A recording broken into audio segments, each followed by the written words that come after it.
Good morning, good afternoon, or good evening, whenever and however you're listening to the podcast. We appreciate that you are. This is the Delaware High School Football Pod presented by Websites for Sports, and we're the only media outlet dedicated exclusively to high school football in the first state, and we take great pride in that. This pod is available wherever you listen to your podcast and also on YouTube for those who prefer to see what you're listening to. You can follow us on X and on Facebook. Just search for the Delaware High School Football Podcast.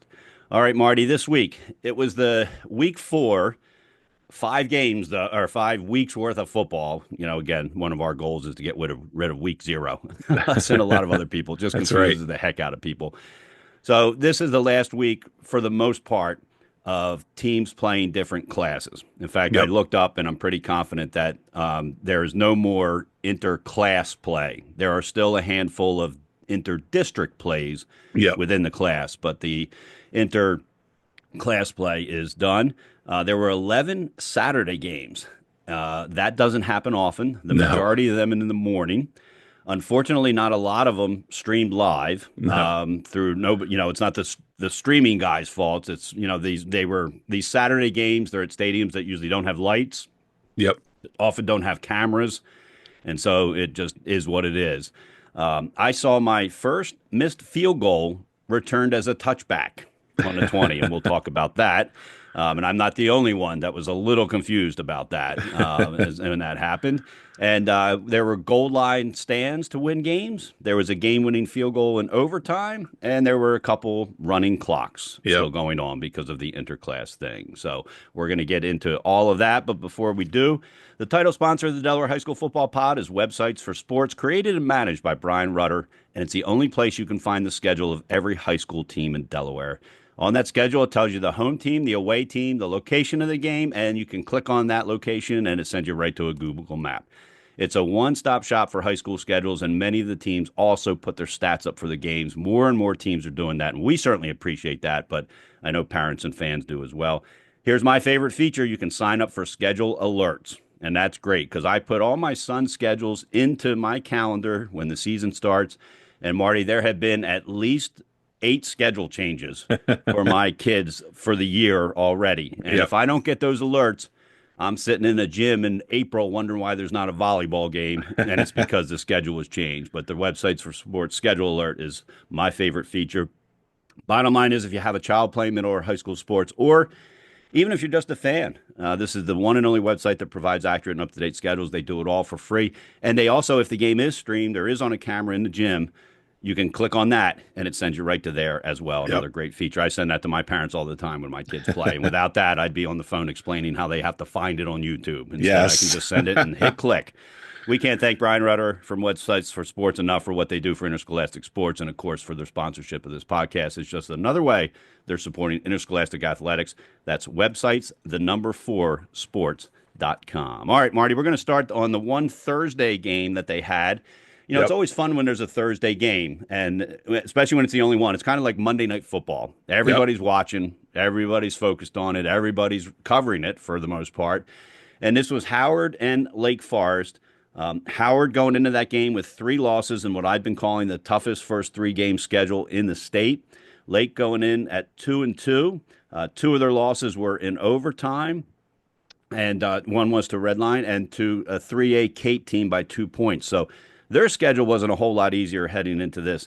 Anyway, we're watching it, batting back and forth like we always do. Howard's first 3 touches were a fumble for a turnover, a drop punt, and I think a drop pass in the Yeah. wide open. And so Lake scored first, and I thought, oh, man, this is just going to be a long night Yep. for Howard. But Howard scored on the next 3, and it was just they just did a great job.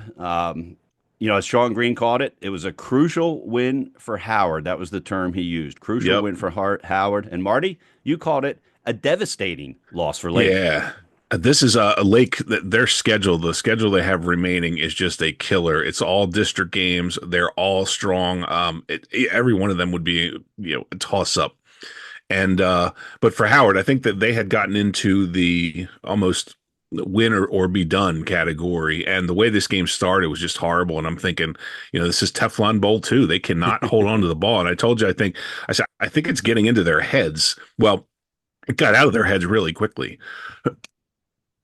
Jamison Bryant the freshman quarterback, I just sort of just matured in front of everybody's eyes in that game. I thought his awareness from the second quarter on, his awareness, his field vision, everything was excellent. And Howard just seemed to block better. They seemed to tackle better.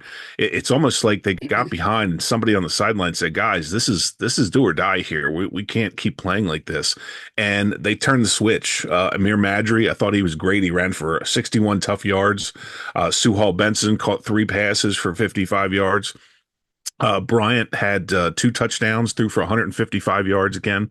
And they look dangerous. They look like the Howard teams we're used to seeing in the past. Now, this is one game, but this was a game against a good team and a team with a good defense. So this is a huge building block for Howard and for Lake Forest. Boy, they've got a gauntlet to go down the road here, but it's going to be interesting to see the path these two take from this point forward. Howard's 1-3. They're hosting Wilmington Friends on Friday in a District 2 clash, as you spoke about, and Lake hosts Sussex Tech on Saturday in a District 3 clash. And with 3 losses, as you said, Lake can't afford many more with Yep. that schedule they've got coming up. All right, I was at the Friday night game, Appoquinimink and Smyrna. Appo comes away with its first ever win against Smyrna. And people might say, well, how can that possibly be? Well, it's really simple. The Appoquinimink High School has been around for about 15 years. Right. So they've only had 15 years. And if you remember, Appoquinimink, like all new schools, started at the lower level and worked their way up. And then when they finally got up there, Smyrna was the best team. They were a dynasty. Yep. And so that's why it was the first ever win for Appoquinimink. And this group of kids has picked up a lot of firsts. First win over Middletown, first win over Sussex Central. I think that was last year. That's who they play this week. Yep. And so it's been fun to kind of follow that along for that. But in that game, Smyrna marches right down the field, Marty, led by players named Drew Marks and Phoenix Henriquez. But it looked like Nolan Henderson and Will Knight. It did. They looked like the Smyrna of old. They were dinking and dunking and, running to the line of scrimmage, clapping their hands, looking to the coaches, and they were running it. They were sweeping it. They were tossing it. They were pitching it. And it just looked, I thought, we're going to be in for a long night, or this is going to be a 75-73 final game when it was all said and done. But to Appoquinimink's credit, they did not flinch. They scored twice to take a 14-12 halftime lead. And then they had a huge goal line stand at the end.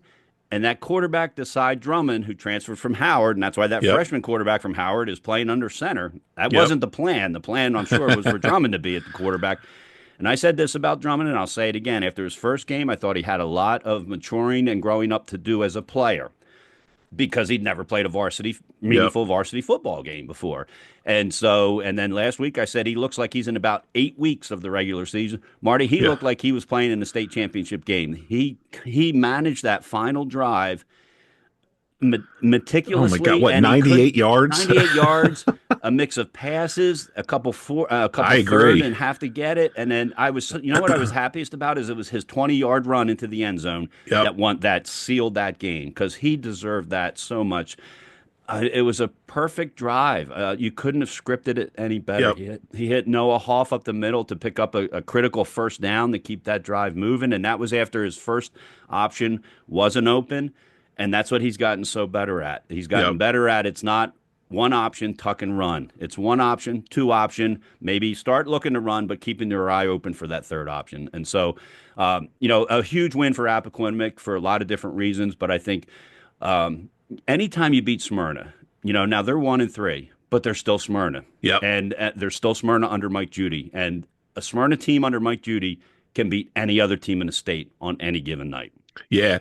The thing that was most impressive to me was they scored those 12 points sort of lickety-split right out of the gate and then never scored again. That Appo defense just really turned it on. And I agree. Marks and Enriquez, when they hooked up for the 77-yarder that made it 12-0, I thought, oh my gosh, we're getting another 40-point Appo loss here. And they just completely turned things around. And that 98-yard drive at the end, It would have been much more believable if there had been a broken tackle and they had a 98 yard, one play drive for a Right. touchdown. But the way they dissected the defense down the field slowly, I mean, that was a methodical drive. Hmm. And you just don't see Smyrna pushed around like that much. And I will say, and I know that the Smyrna people hate this, but boy, they're still relying on some of the old stuff, the earthquake, four times from right around the 5 yard line, Yep. and they can't get in. The lack of conversions at all. They Right. still don't use a kicker, Mm-mm. and that stuff kills them. Once that extra point went through for Appoquinimink, and by the way, Jack Talley is becoming one of the more dangerous weapons in the state because he's automatic. He is. I mean, those Automatic. The extra whole crew. points, Yep. yeah, those extra points are huge. He hits that extra point, the game's over. Now it's a 9 point game, and it's just Yeah. there's nothing they can Nothing you can do. do. Yep. So I was really impressed. Again, Desai Drummond, that kid is he's playing like a senior. Hmm. He looks his confidence is incredible. I love it. The Jaguars defense was great. Drummond was excuse me, 9 of 14, 93 yards, carried 10 times for 55 yards. Amari Cofield on the defensive side was a monster. 4 sacks. He now has 8.5 on the season. I still go back to that goal line stand or the stand around the 5 yard line with the earthquake. That's the season right there for Appoquin in terms of the confidence level right Right. there. That is just going to buoy them through the rest of the season. They now know they can take a really good team with a really good running game, bone up at the end, and still get things done. And then to just come back with that drive was just incredible. So boy, Appo, you keep wanting to say, and I say the same thing. Sally's is sort of a cut above everybody else, but boy, Appo keeps creeping up Yeah. that level. They are really, really playing some good football. Yeah. If they had lost this game, you wouldn't have been able to put them close to Sally's, Yep, actually, I think so. But the fact that they won the game and the way that they did it was unbelievable. They have a fullback, Caden Harvey Brown, and I don't think you great mentioned him. If you game. did, I Yep, apologize.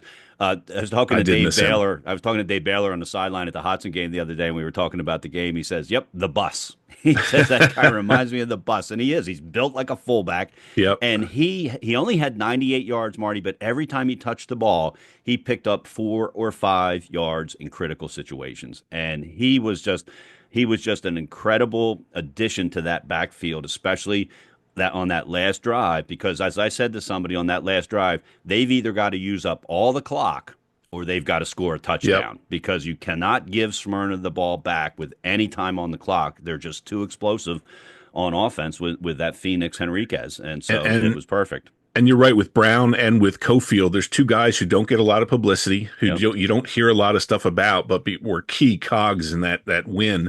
And again, it just shows Appoquinimink from top to bottom. Everybody at the beginning of the season, we all talked about their receivers, what the quarterback situation was going to look like. But boy, top to bottom, that is a solid football team. And it was a well played game. It didn't really get chippy. Appoquinimink did have a couple three unsportsmanlike and personal foul penalties. Didn't turn into anything, but they had 11 or 12 penalties total, and that's something that they've got to clean up. You can't win playoff games against good Oof, teams when you're giving up more than 120 yards no. in penalty yardage. So Smyrna had very, very few penalties, none of the unsportsmanlike or personal foul Yep. thing. And Marty, when I left that game, I was impressed enough with Smyrna that we always talk: are you a bubble team to get in? Are you the middle tier and solid, or are you the supreme or the top tier?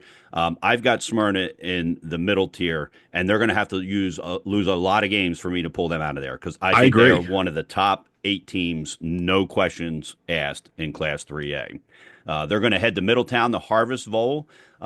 Delaware Sports Live or Delaware Live Sports is going to be covering that. I think Glenn Frazier has that game, Hmm. and so that's going to be a big game for both teams. Middletown's off, and so or coming off an off week, I should Yep. say, and so they're going to be well rested and healed up, or if they were banged up at all. Appoquinimink goes down to Sussex Central. Now this is a Sussex Central team that's 4-0, but 3 of their wins were against Class 2 teams. Their other win, a big one, against Middletown. Yeah. Middletown coming off that Red Bank huge victory. A lot of people were saying Middletown was still thinking about that when they went down to Yep. Sussex Central. But the biggest challenge for Appoquinimink down at Sussex Central is going to be getting their offense on the field because you can't score if you have a high-powered offense if they're standing on the sidelines. Yep. And John Wells's team, they run that wing tee. We've watched them before chew up almost an entire Oh quarter my gosh, on yeah. one drive. He's not into picking up first downs on first downs. And No, so they're you're not no, they're not looking to score 40 and 50 points a game. They're happy if they get 20 in the win. They're fine. and that's how they play it. Yep. 20 and we win.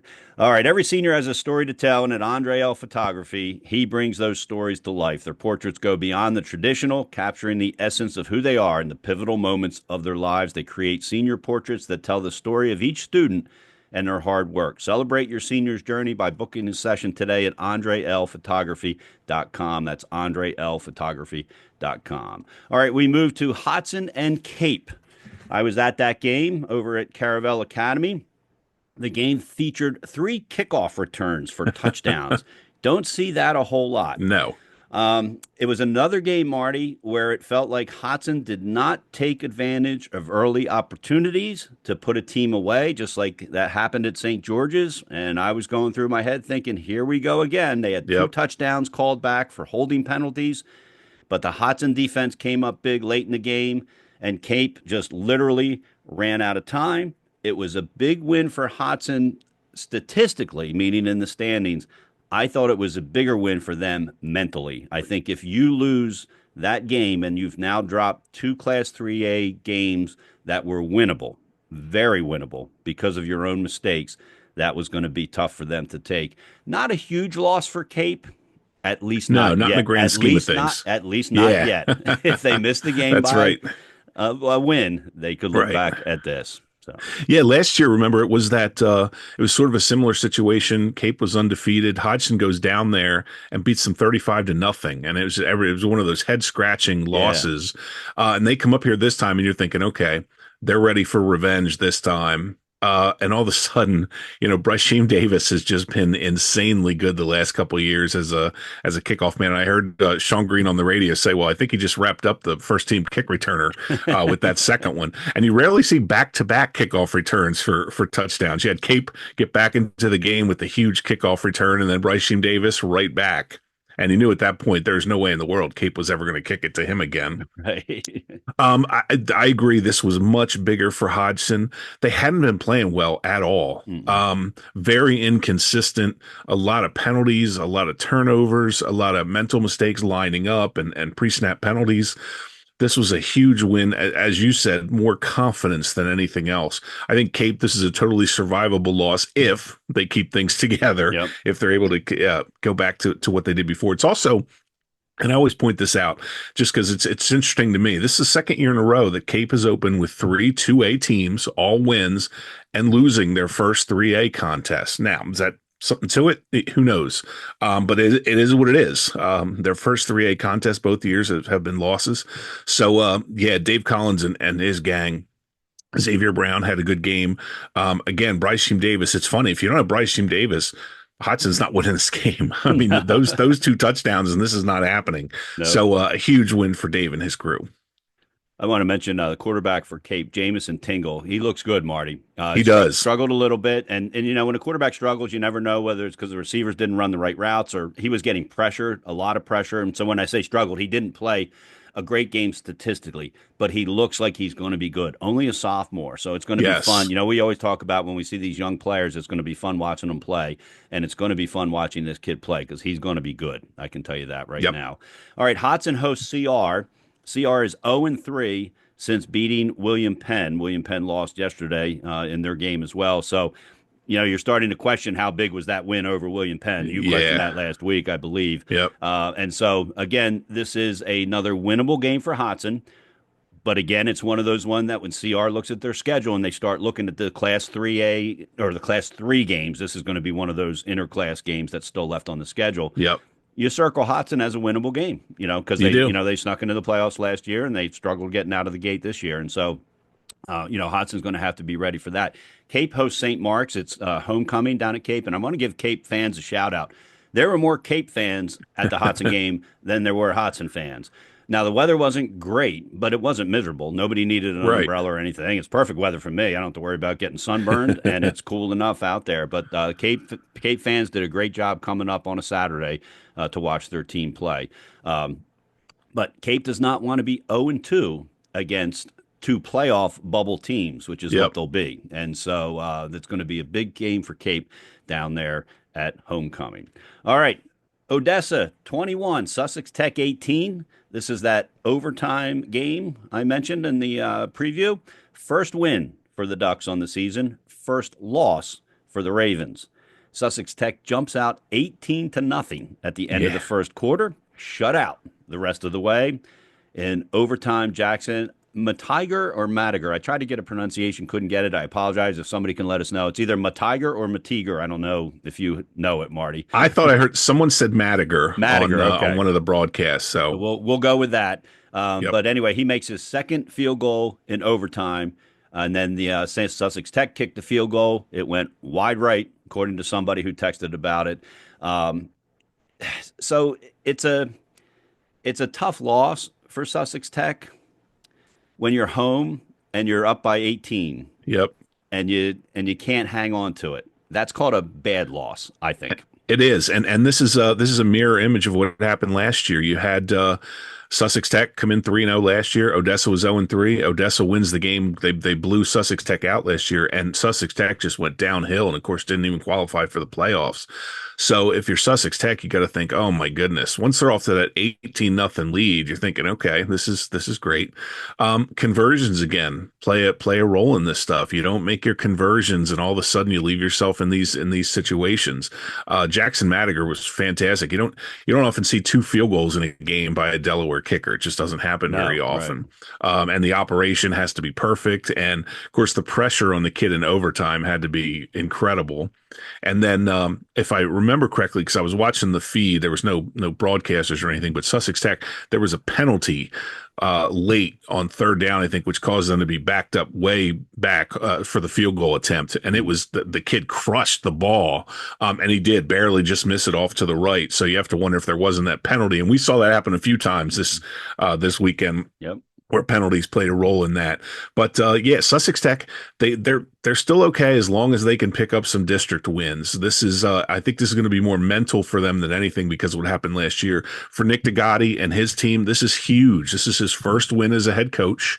And he's a defensive guy, and this was defense. Once they gave up those 18 points, like you said, they shut them out the rest of the way. So a huge building block for Odessa, and the first of what I think is probably going to be many wins in Nick DeGotti's career. Odessa heads to Conrad. Sussex Tech heads across the county to Lake Forest, and so it's going to be crucial games for That's both, a all big four game of them. for both That's of them. a big Yep. game for both of them. Marty, before we go on, we teased the field goal attempt that got put at the 20-yard line, so I Yep. want to bring that up because a lot of people I know don't know this rule. I asked a couple people. So long story short, and we'll try to make this quick. At the Appoquinimink game, Jack Talley tries a 61-yard field goal, which I think he could make it. I think if he kicked 10 of them, he'd make a couple of them. Right. That kid can kick the ball far. But it fell in the back of the end zone, went out the back of the end zone. They bring the ball back out to the 20. Everybody's confused about what's going on, except the referees. Even the Smyrna coaches, if they were questioning what was going, I believe they were questioning. Yep. They were questioning something, and so I couldn't imagine what it would be other than why the heck is the ball on the 20-yard Right. line and not on the 40 where it was kicked. And I'm going to let you explain the rule because you're the one that cleared it up for me because I was getting all different kinds of answers from a lot of different people, including the referee that was in the booth with us. And it was just an odd thing. But here's what I don't want. I don't want them to count that field goal against Jack because No, he I was know what you basically mean. put in there to kick Yep. that ball far and just get it into the end zone. That was basically Yep. his goal, and I'll let you explain why that's the case. And I talked to another referee, and basically in high school, a field goal has the same properties as a punt. So if you miss the field goal and it goes out the back of the end zone, it comes out to the 20. Now, there was an incident, or not an incident, but a play in Florida last week where a kid came out to try, I think it was about a 75-yard field goal. And everybody was thinking, this is insane. This is not going to be good. Well, the reason they did it is because it acts like a punt, and the kid kicked it and it rolled to the 2-yard line where their team fell on it. All of a sudden, it's the other team's ball at the 2-yard line because it is treated as a live ball and a punt. Mhm. So in high school, there's really no, unless you're kicking low and it could be blocked, of course, when you're trying to kick something that Mhm. hard. There's really no drawback to trying a long field goal because if you get it out of the end zone, it comes out to the 20. And if you don't, and it happens to fall short of the goal line, as soon as it crosses the goal line in high school, it comes back out to the 20. You can't return it. Uh, but if you have somebody back deep on that 61 yarder, let's say they catch it at the 2, they can return that thing. Right. By the same token, if it's down at the 2, it's down at the 2. So a high school field goal is basically treated the same as a punt. And if somebody's wondering why don't all the teams do it, because you run a risk of the remember a successful field goal, just getting the kick off relies on a perfect snap and a Yes. perfect hold. Appo's got that. Hank Mowdy snapping, Noah Hoff holding, Jack Talley kicking. But if that doesn't happen, then unlike a punt that you get off, that's going to be a fumble. You're in trouble. When you're going to Yeah. have the ball, you're in trouble. The other thing I was thinking about, I want the DIAA or the Football Coaches Committee, I should say, to consider making a first team, second team, and third team PAT unit.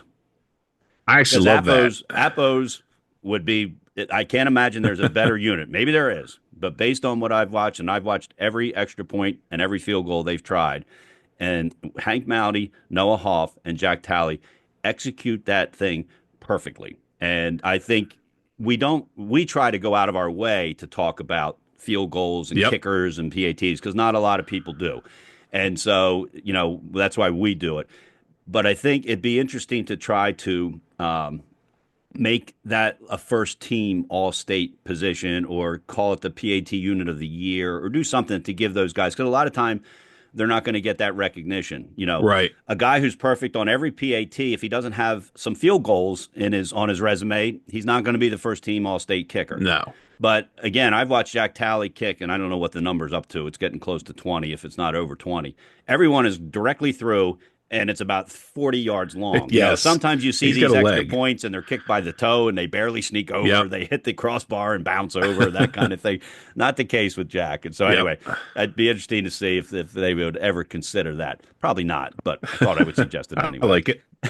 All right, if you're looking to buy or sell your house, Mary Kate Johnston with Remax Associates will help you do it as if it was her own. An award-winning realtor with 20 years of experience, she helped my wife and I sell our old house, buy our new one. We've been in it ever since. We've since recommended her to dozens of friends who also were completely satisfied and recommended her to their friends. Whether it's a first home or an upsize or downsize for yourself, an aging parent, or one of your kids, do yourself a favor and reach out to Mary Kate Johnston with Remax Associates. Her website is marykatej.remax. That's marykatej.remax.com. And you can also check out her multiple 5-star reviews on Zillow and read what others have said as well. All right, Marty, a big game downstate, Polytech and First State Military Academy. First State Military Academy goes into it undefeated. Polytech sort of limps into it after losing to Indian River the week before in a battle. I think that was the week before in a battle of two perennial top teams down Yep. in Class 1A. Polytech trailed 12-0. They were playing with without quarterback Isaac Balsarac. I think I have that name Yeah, he's correct. gone for the season. Gone for the season. We mentioned he got hurt the week before, shoulder injury, I believe. So we wish him nothing but the best. But they had a freshman quarterback, Marty, and he grew up pretty quick in that game. He did.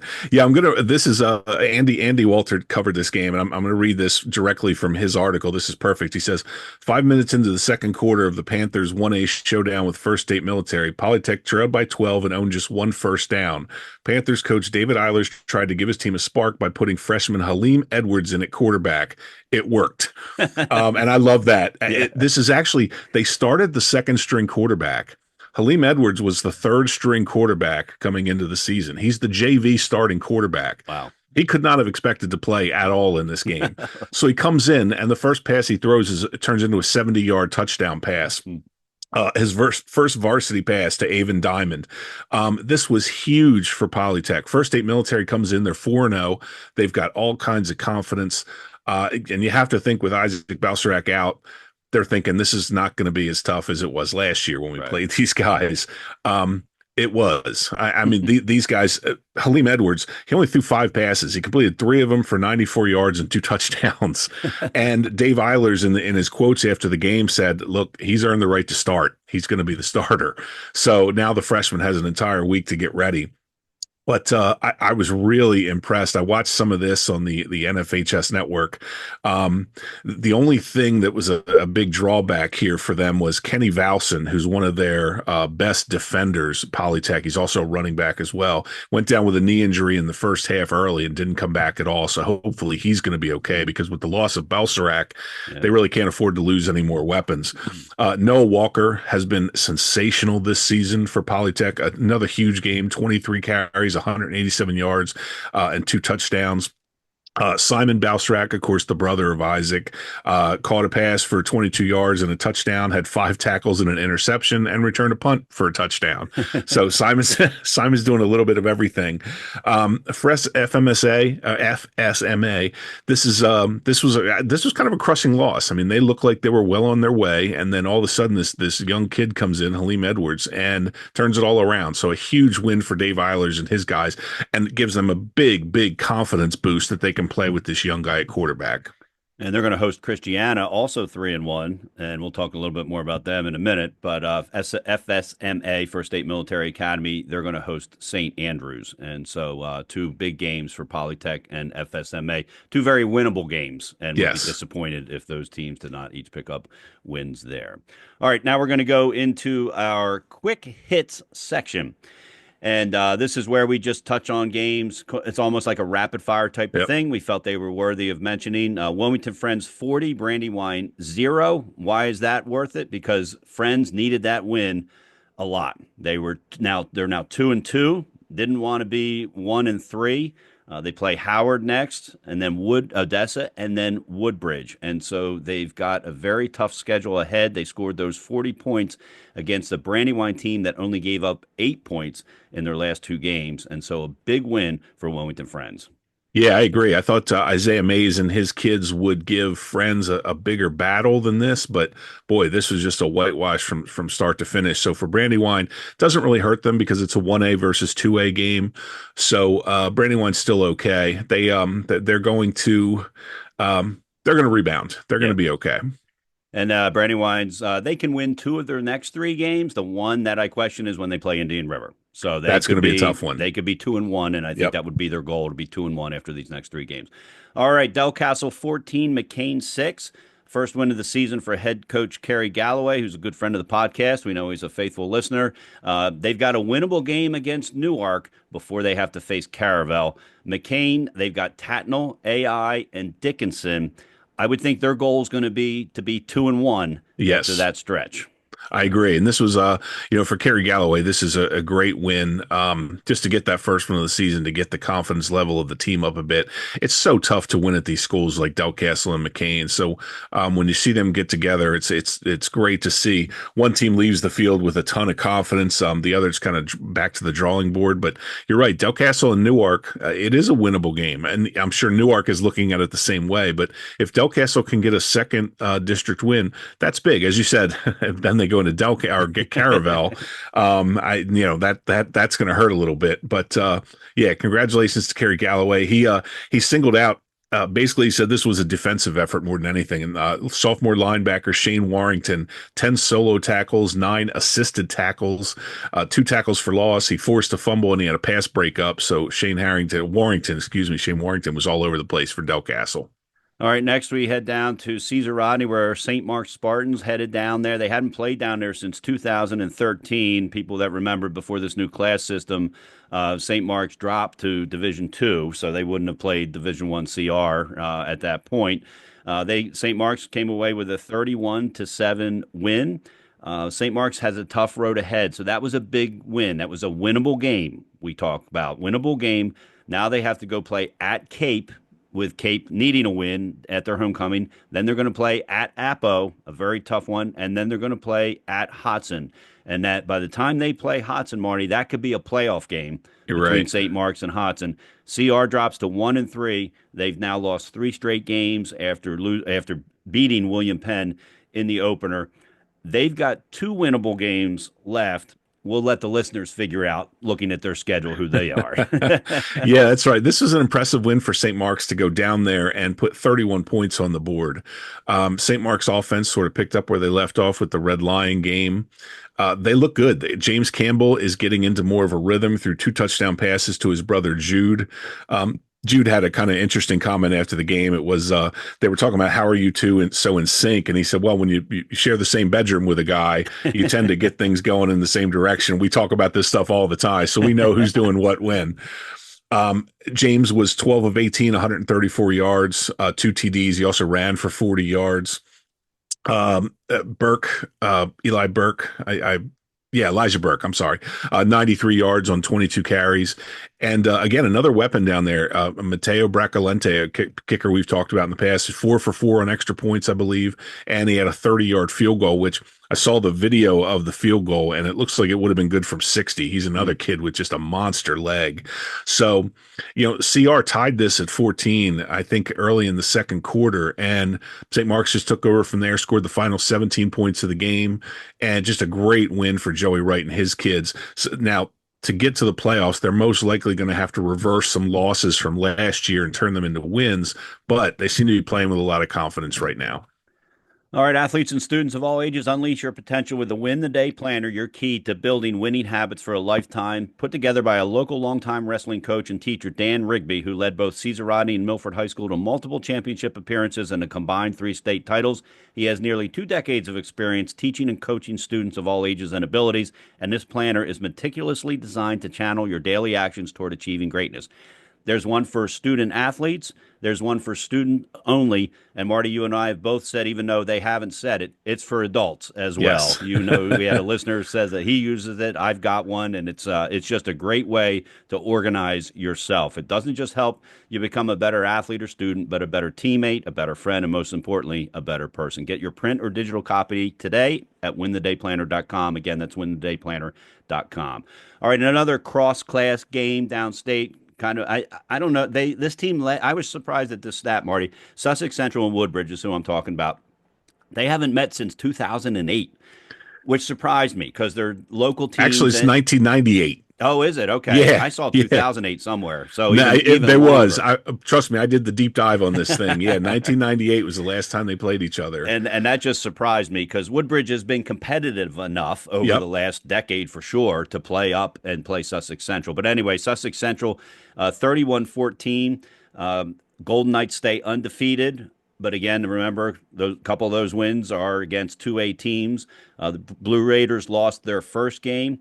It's not a huge win for Sussex Central by any stretch of the imagination, and it's not a huge loss No. for Woodbridge either. And so somebody called it an ugly game, not because of any fights or anything like that. I Right. think I don't know if there were a lot of turnovers, maybe but a good win for Sussex. That's a game they have to win. That's the bottom Yeah. line. If if you beat Middletown and you lose to Woodbridge, a lot of people were questioning what that Middletown win meant. Yeah, this almost kind of felt like when I saw the schedule, this almost kind of felt like a reset game for both teams. It's kind of almost a scrimmage before they both get into the heat Right. of the district play. And this was always going to be an uphill struggle for Woodbridge. Sussex Central, as you said, runs that wing tee offense and the option and whatnot. They're very hard to prepare for. The Woodbridge defense hung in there for a while here, just way too much Sussex Central. Malik Bell, who's having a monster season for Sussex Central, 171 yards, 2 touchdowns. He also caught a touchdown. Will Harmon added 133 yards and 11 carries. Jawan Sturgis, 72 more yards. Logan Moran, the Woodbridge quarterback, who I've been really impressed with this year, 21-yard TD pass to Markel Clark. But again, this was one of those Sussex Central, just ground this down throughout the game. And I think everybody always describes these games as sloppy or ugly. And there were some turnovers and some penalties and things like that. But it's more just the style of play. Both of these teams, neither one of them likes to put the ball in the air very much. So, you get that kind of ugly game where it's smash mouth football, the old John Madden type of game. Mm. So, this was a good reset game for both teams before heading into district play. All right, Sally's 56, Dover 0. The Sal's avenged a 27-16 loss last year. And Marty, we only mentioned this. Nobody's surprised Sally's won. I'm more surprised at Dover. They're getting blown out of games against teams that maybe they shouldn't beat them. But I mean, even the Appo game that they ended up scoring 2 late touchdowns against the second string Appo team, that was a blowout. And so this Dover team, they're struggling. Now again, we say they lost their starting quarterback, Yep. starting running back graduated, starting wide receiver transferred to Middletown. Those are, those three guys were a big part of Oh Dover's yeah. success over the last few years under Chip Knapp, but they are struggling down there in the state's capital. They are. And we talked about it. We weren't even going to mention this game, but because for Salesianum, this told us nothing about Salesianum. They No. were, they did what they do. Yeah. And we learned more about Dover, which is just, boy, are they even going to be competitive in the Right. 3A games this year? Now they're going to have some games where they're going to be fairly even talent wise, but boy, there's just something going on down there right now. And as I said last week, and you just alluded to, maybe they lost more than we thought, and it was a bigger impact as far mentally as well too. You lose all those guys, Yeah. and I think especially losing Parker, a kid who leaves the program, comes up to Middletown, which there's through no fault of his own, but it's just it's shocking to see a Dover team that played for the state title 2 years ago losing 56-0 to Salesianum. So Maurice Polk and his staff, they got some work to do. All right, so Dover hosts William Penn and then St. George's. Winnable games, almost must wins for Dover because they still got some big hitters that they've got to play. Sally's Yep. ironically faces those two teams also in the next 2 weeks, just flipped St. George's and then William Penn, and obviously winnable games for the Sows as well. All right, late communication from the Conrad coach. We appreciate him reaching out with some stats. Conrad beats St. Andrews 40-25. It was homecoming for Conrad, so a nice win for the Red Wolves in front of alumni, et cetera, et cetera. And it was the highest points they've scored all season. First time they broke the 40 mark this year. Yeah, they coming off a big loss to Brandywine last week, which really kind of was a shock to the system, I think, for them. But they came out on fire. Quarterback Gabe Welsh, who has had a really nice career at Conrad, according to Coach Chet Walters, threw for nearly 400 yards. He had 3 passing TDs, 1 rushing TD. Luca Smith and Nair Coleman each accounted for 2 TDs. Luca Smith through the air, Nair Coleman on the ground. Matt Davis Spencer had a receiving TD. This was just a great win confidence-wise for Conrad as they start to get into more difficult games as well. And St. Andrews, we weren't sure. They had a new coach this year. We weren't sure what we were going to get from St. Andrews, and I'm still not sure we know what. I think they're still putting things together down there, but good win overall for Conrad to get the district win. All right, last 2 games we don't have stats for. Coaches, appreciate you send us our stats. We'd love to have them. But it was a St. George's win, 17-13 over William Penn. Bring it up because William Penn was celebrating their 2014 state championship. Marty, that seems like 3 decades ago. It does. It was only a decade ago. Marvin Dooley was the head coach. He's since been at St. Elizabeth. Now, of course, he is at Woodbridge. Sabrina Perialis flew in from Tennessee to go to the game. Yep. And she spent the weekend at our house. That's how I know she's here in town. A good friend of ours. And so it was a neat day for William Penn. Unfortunately, they couldn't pick up the win for that, and it's going to be a struggle for William Penn. Every game now they've got to get the winnable Absolutely. wins, as we talked about. The other one is Christiana 37, Charter 30. Christiana is 3-1. Marty, you can confirm this first time since 2004. Yep. I think I saw you put that. That's before websites for sports was around. It was. I had to go into the News Journal archives for this one. Yeah, this was. I was curious. Somebody asked me. They said this had to be the first time in 15 to 20 years, right? And I thought, I take a challenge like that, John. So I dug deep in there, and 2004 they started 4-1. So they'll have a chance to equal that this coming week. This was a great win for Christiana. It's good to see them being competitive, and a win against last year's state finalist at 1A. That's a nice little feather in their cap. Coach Brian Wood, if you reach out to me, I'd love to put some stuff in the newspaper for you. I've sent you a couple emails. That's just a friendly shout out for anybody. There you go. Know Coach Wood, let him know I'm trying to reach him to give his team some much deserved press. All right, it is now time for the Grain Gridiron Restaurant's helmet stickers.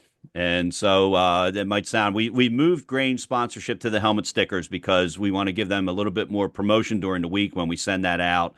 And so we're still going to have some college hits when we get them. But Grain Restaurant's been so good to the show, we wanted to try to find a way where we could get their name out there even more. They were started by 2 local businessmen and friends on Main Street in Newark, and they have quickly grown to 4 locations at the Summit Marine on the C&D Canal and Bear, in Lewis at the Ferry Terminal, and their newest location is actually a couple years old now, on the Star Campus in Newark across from Delaware Stadium. They've become nightly or weekly hangouts for some, gathering spots for special occasions for others. They're just a new place to try and usually return return to. The menu has something for everyone, some usuals and some peculiars, but best of all, you never leave disappointed or hungry. My favorite part of Grain is knowing that it was started by two neighbors who had an idea, and that idea not only came to fruition, but it's been very, very successful. Fortunately, they love sports and they love supporting the community. They support a lot of nonprofits, not just, we're not a nonprofit, but they support nonprofits, not just podcasts and other things. Yep. I want to thank Jim O'Donohue and Lee Michaels for their support. All right, we're going to start with our helmet stickers.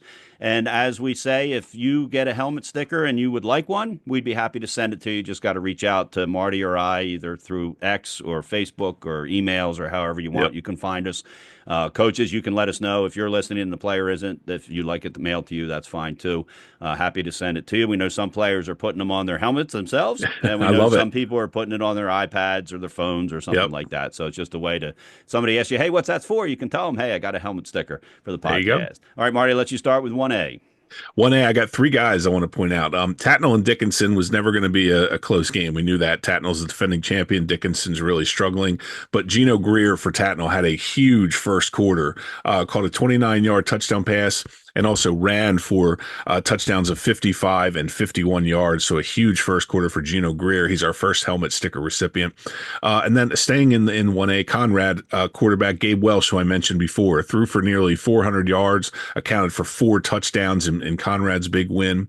And last of my 1A helmet stickers is the Polytech quarterback, the freshman Halim Edwards, who was the JV quarterback last week and is now going to be the starter for the varsity. 3 of 5, 94 yards, 2 touchdowns.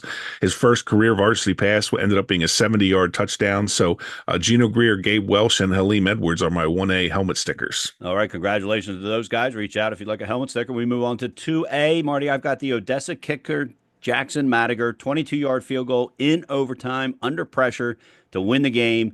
And he had one other throughout the game. And so another great job by a field goal kicker. Jackson Madiger is my 2A helmet sticker recipient. I have a couple more at the 2A level. Friends wide receiver Cooper Strauss in the 40-0 win over Brandywine, 5 catches, 140 yards, and 2 touchdowns. Delmar kicker Liam Croner. I love this. He went 7 for his first 7 on PATs. Now, the last PAT was missed, but it was a blowout by that point, and I'm going to say that they maybe gave someone else another chance because he goes 7 for 7 and the last one gets missed. So I'm going to give Liam the benefit of the doubt here, and I'm giving him the helmet sticker for his 7 for 7 performance on the first 7 kicks because that's not easy to do.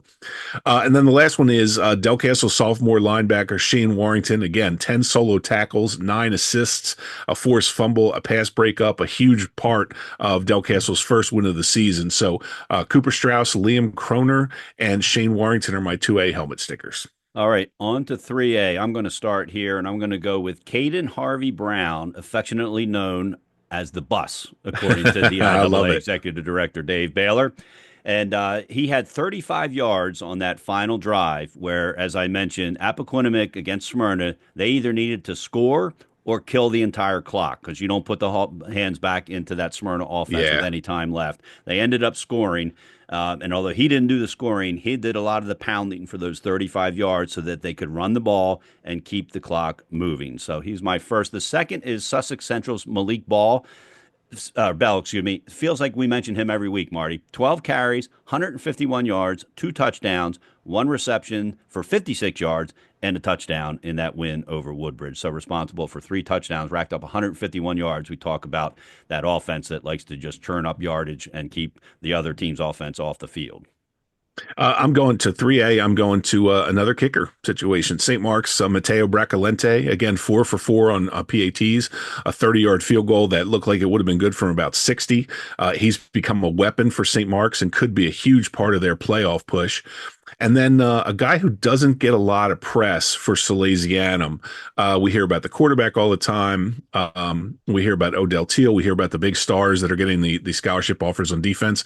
Running back Aiden Lego is just a guy who comes out every week and gets the job done. He's had a phenomenal season so far. He had 3 touchdowns in Sally's route of Dover. So I want to make sure we recognize guys like Aiden Lego. So at 3A, Matteo Bracalente and Salesianum running back Aiden Lego are my helmet stickers stickers. All right, guys, reach out if you want a sticker. Happy to send them to you. All right, it's now time for the Promotion Zone Player of the Week. Whatever, wherever, and however you want to promote your organization, product, or anything else, Promotion Zone can help you make the right decisions based on your needs and your budget. Whether it's T-shirts, other apparel, pens, coffee mugs, or something out of the ordinary, Promotion Zone is your one-stop shop for all your branding needs. Celebrating their 15th year in business, they're located right here in Delaware. So you're working with people who understand the value of hometown business relationships. You can check them out on Facebook at Promotion Zone DE or on their website at promotionzone.biz. Prefer to call them 302-832-8565. And the best part is you'll talk to a human, not an automated system. That's 302-832-8565.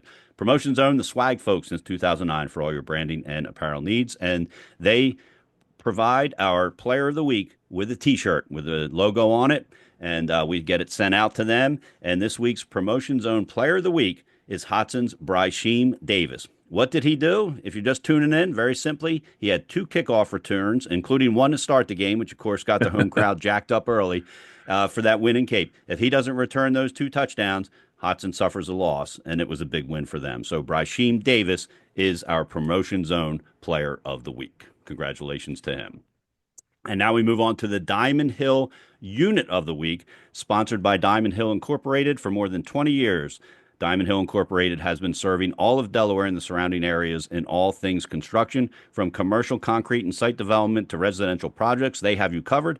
Email info@diamondhillinc.com for more information. That's info@diamondhillinc.com. And Marty, I'll go ahead and talk about it because I was at the game and I've got the names we need. The unit of the week is the Appoquinimink Jaguar defensive line. They had that goal line stance late in the game that we talked about.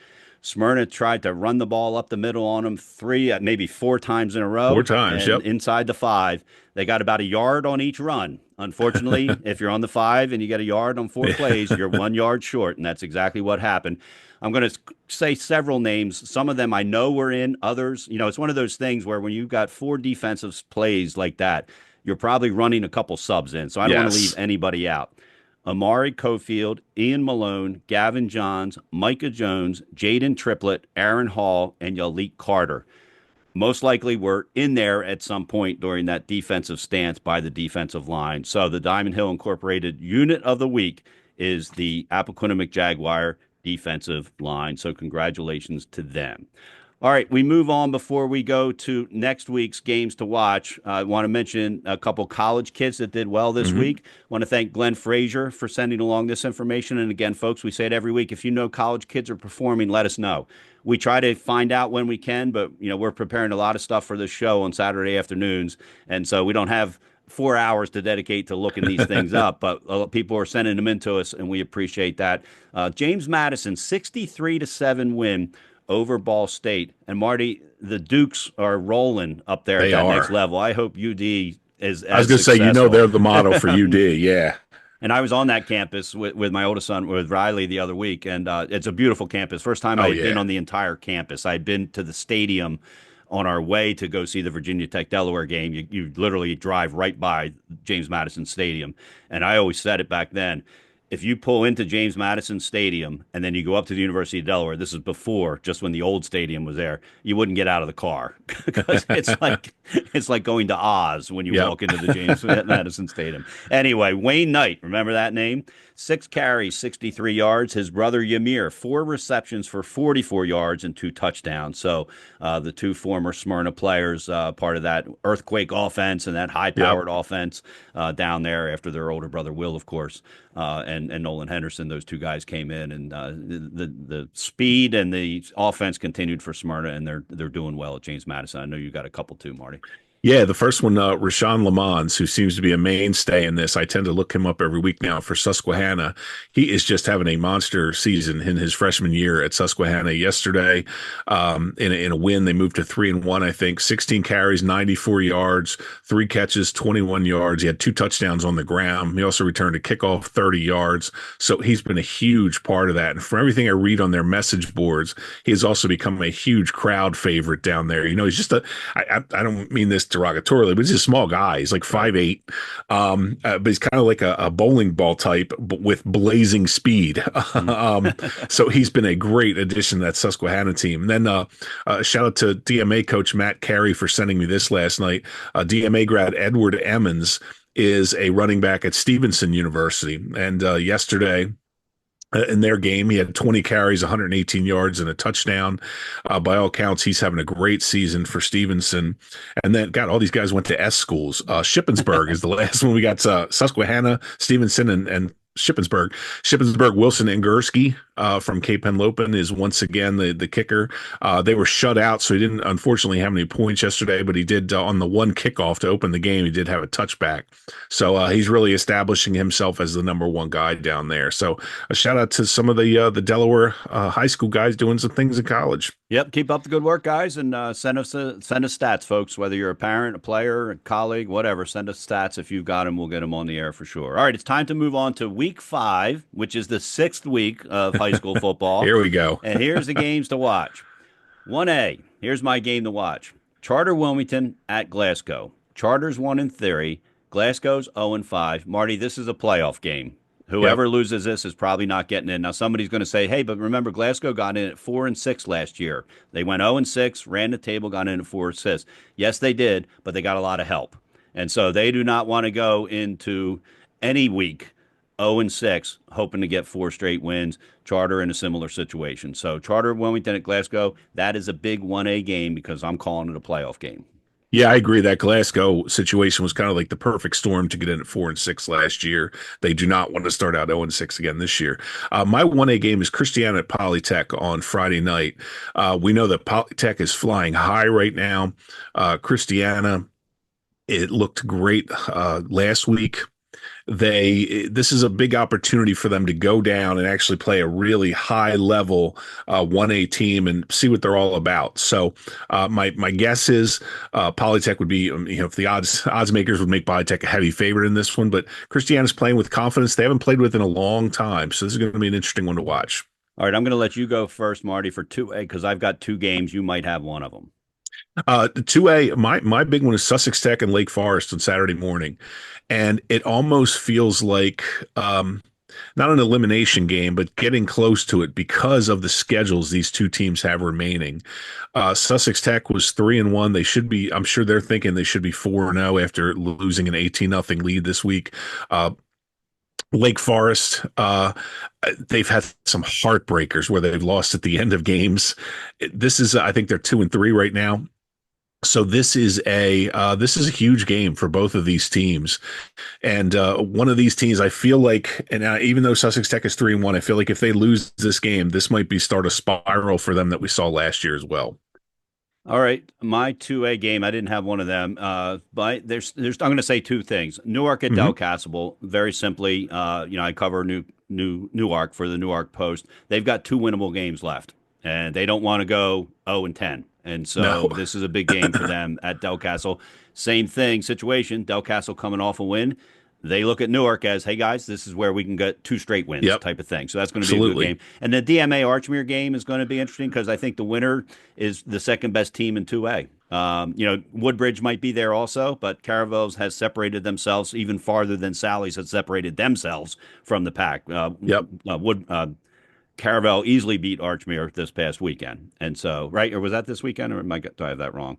I can't No, it was remember. this weekend. That was Yeah, this that's what I weekend. thought. Yep, 43 to Um, 6. and, Yep. and that's why we didn't cover it because Yep. it was a lopsided game, running clock, I believe, at one point, Yes. and that's going to be a game for, hey, who's going to give Caravel a shot, Yep. down the road type of thing.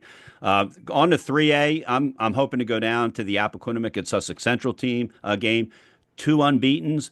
I'm very intrigued by the strategy that will go into this game because John Wells will do everything he can to keep what I think is the best receiving core. Francis Drummond, Josiah Rogers, Noah Hoff, Don Montabell, keeping them off the field so that they can't rack up points like Yep. they've done on everybody. Smyrna is the only team that they didn't get more than 40 points against. And so I'm very interested in that Appoquinimink at Sussex Central game, Marty. To me, the winner of that game just like we mentioned with DMA and Archmere, the winner of that game is who I tuck right underneath Yes, Salesianum at this point. And the other agreed. one stays in that middle level underneath Salesianum there. So that's my 3A game. And mine is also a Friday night game. St. Mark's at Cape Henlopen. St. Mark's is coming off a great win at Caesar Rodney. Cape Henlopen is coming off probably to them, I think, a surprising loss to Hodson. I'm sure they expected to come up and win that game. Both teams are 3-1. This could be a turning point for both teams, sending them in different directions. For St. Mark's, this is a huge opportunity. This is one of those from last year that they really need to reverse if they're going to have a great chance to make the playoffs. This is an intriguing game to me. I'm looking forward to this one. Alrighty, so those are the games to watch next week. On the air, WDEL, Sean Green is going to be at the Harvest Bowl, Middletown and Smyrna. And also at that Harvest Bowl is going to be Delaware Live Sports, Glenn Frazier and Nick Alessandrini. Benny Mitchell and Mike Tack, they're going to have the Appo at Sussex Central game, where I hope to be in person. And they also are going to have the Sussex Tech at Lake Forest game. So those are where you can tune in, see live streams with commentators, and, of course, Sean Green on the radio. All right, it's time for the Marticelli Restaurant Group Trivia Question of the Week. Marticelli Restaurant owns the Chesapeake Inn, Klondike Kate's, and La Casa Pasta, all three restaurants known for their delectable dishes, cozy ambiance, and exceptional service. And thanks to the Marticelli Group, one lucky listener each week. I shouldn't say lucky, skilled. You got to come up with the right answer, and then it's luck whether you get picked out of the hat. Yep. We'll get a $50 gift card that they can use at any of the three restaurants. You can enjoy signature crab cakes and other fresh seafood at the Chesapeake Inn, homemade pastas and seafood specialties at La Casa Pasta, or Klondike Kate's famous cheesesteak, egg rolls, and nachos. We can't thank the Marticelli Group enough for supporting our podcast and, in turn, supporting high school football here in Delaware. Marty, the floor is yours. Well, we'll start with last week's, where, as you know, I had babysat two of my under 2-year-old granddaughters and had been up for about 36 hours, and I screwed up the question. I got answers from different people asking the same thing. The question was supposed to be, prior to 2022, when was the last time Sally's had been shut out by an in-state opponent, which I have written right here from last week. Apparently, I forgot the in-state opponent part, but a lot of people understood what I was going for. So a lot of people sent me Middletown in 2012, which was a shutout win. That was right. But since I left it out, they were shut out by Malvern Prep in 2020. Some people said, you said it had been a long time. 2022 and 2020 is not a long time. And I'm like, what the heck did I do? So yeah, I messed that one up. So actually anybody who responded with Middletown or Malvern Prep, I threw into the hat. And the winner was Colleen Leonard. She guessed Middletown, which would have been right if I had asked the correct question. So she'll receive a $50 gift certificate to the Marticelli Group restaurants. So for this week, we just celebrated the 10-year anniversary of Marvin Dooley's William Penn's last state championship, and the last state championship for a public school north of the canal, which is probably going to stay that way for quite a while. So the question is, William Penn won that game 42-14 over Middletown. Who was the star running back for that William Penn team in that game? And the hint is he scored the first TD of the game. He scored the last TD of the game. This kid had a phenomenal season, but I remember one of the stats from this game that cracked me up was DJ Johnston was the quarterback for William Penn, and he completed 2 of 6 passes. He had 3 interceptions. But the problem for Middletown was those 2 completions both went for very long touchdowns. So they made up for the 3 interceptions. But the question is, to earn a $50 Marticelli Group gift card, is who scored the first and last TD for William Penn in that state championship win over Middletown? And submit the answer by Wednesday at 8 p.m. And you can send it to, the best place to send it is our email account at delhsfootball@gmail.com. That's delhsfootball@gmail.com. You can also send it to our podcast account or to John and I's personal DM accounts.